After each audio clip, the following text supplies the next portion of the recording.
warahmatullahi wabarakatuh. Saya Aulia Rusnaini Hasibuan dari jurusan Pendidikan Masyarakat Reguler A 2019. Di sini saya akan menjelaskan mengenai cara meningkatkan motivasi belajar dalam diri. Kita sadar bahwa belajar merupakan salah satu aspek penting dalam kehidupan manusia. Namun masalahnya, terkadang kita malas untuk melakukannya, merasa lelah terhadap hasil yang kita capai sekarang, ataupun kita melakukannya dengan cara yang kurang tepat. Adapun langkah-langkah atau cara meningkatkan motivasi belajar, yaitu yang pertama, buatlah agenda belajar. Hal pertama jika kita ingin meningkatkan motivasi belajar adalah dengan membuat perencanaan yang jelas. Jika kita belajar tanpa tahu apa yang harus dilakukan selanjutnya, maka kita akan menghabiskan waktu untuk hal-hal yang kurang penting. Fokus kita menjadi teralihkan. Adapun cara membuat agenda belajar, yang pertama itu buatlah daftar item apa saja yang hendak kita pelajari. Yang kedua, batasi setiap item dengan jumlah waktu tertentu. Ketiga, buatlah agenda harian, mingguan, dan bulanan. Dengan membuat agenda belajar, kita menjadi fokus dan tahu mana yang harus dijadikan prioritas, sehingga membuat waktu dan cara meningkatkan motivasi belajar menjadi produktif dan efisien. Yang kedua, pahamilah bagaimana gaya belajar kita. Setiap orang memiliki gaya belajar yang berbeda-beda, dan setiap metode pembelajaran memiliki kelebihan dan kekurangan masing-masing. Berikut beberapa kiat mengenai gaya belajar. Yang pertama itu visual. Pembelajaran visual bisa belajar dengan baik dengan menggunakan foto, gambar, dan pemahaman tata ruang.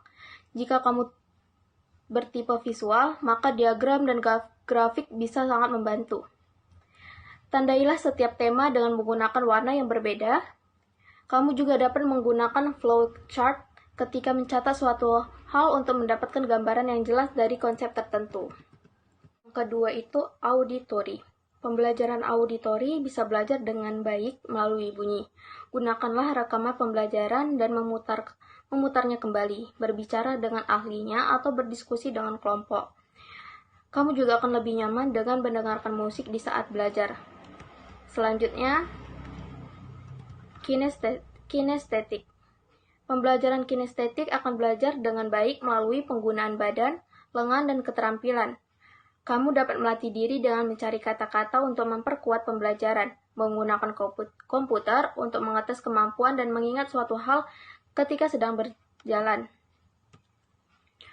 Untuk kamu yang belum mengetahui tentang gaya belajar yang baik, kamu bisa mencoba semuanya. Gunakanlah gaya belajar yang menurutmu paling nyaman agar cara meningkatkan motivasi belajar kita semakin menyenangkan. Ketiga itu dengan cara beristirahat. Istirahat juga merupakan faktor penting dalam meningkatkan motivasi belajar. Tidak ada orang yang mampu belajar terus-menerus di depan komputer, meja, atau buku teks tanpa berhenti. Dengan beristirahat yang cukup, kita bisa mendapatkan energi untuk dapat belajar kembali. Pastikan kamu beristirahat selama 10-20 menit dalam setiap waktu pembelajaran. Kamu bisa mencoba dengan cara meditasi yang benar, menggerakkan badan atau makan cemilan selama waktu istirahat. Selanjutnya itu, hindari gangguan selama belajar. Untuk menciptakan suasana belajar yang baik, hindarilah gangguan sebisa mungkin. Buatlah aturan untuk tidak bermain gadget, membuka sosial media, dan melihat televisi selama waktu belajar. Jangan duduk di samping orang yang berisik atau orang yang mencoba mengajak ngobrol dengan kamu. Yang kelima, belajarlah dengan suasana yang baik.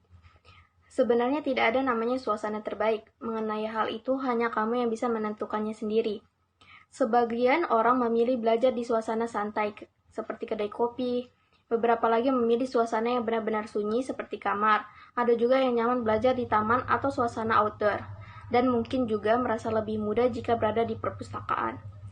Selanjutnya yang keenam, gunakanlah fasilitas pendukung. Memberdayakan fasilitas atau sumber daya juga merupakan faktor penting. Kamu bisa berkonsultasi kepada guru. Keenam, gunakanlah fasilitas pendukung. Memberdayakan fasilitas atau sumber daya juga merupakan faktor penting. Kamu bisa berkonsultasi kepada guru, teman untuk meminta pendapat. Gunakanlah perpustakaan atau membaca sumber daring yang direkomendasikan. Semakin banyak referensi yang kamu dapatkan, semakin besar peluang untuk meningkatkan motivasi belajar kamu. Yang terakhir itu, tetaplah termotivasi. Setelah mengetahui tahapan-tahapan dalam belajar, menjaga keadaan motivasi adalah langkah selanjutnya agar proses belajar kamu menjadi semakin maksimal. Berikut adalah langkahnya. Yang pertama, buatlah peningkatan yang bertahap. Kedua, senangilah apa yang kamu pelajari. Ketiga, bentuklah kelompok belajar. Yang keempat, olahraga yang cukup. Dan kelima, jangan lupa bersenang-senang. Kemudian berpikir luas. Sekianlah penjelasan saya mengenai cara meningkatkan motivasi belajar dalam diri. Saya ucapkan terima kasih. Assalamualaikum warahmatullahi wabarakatuh.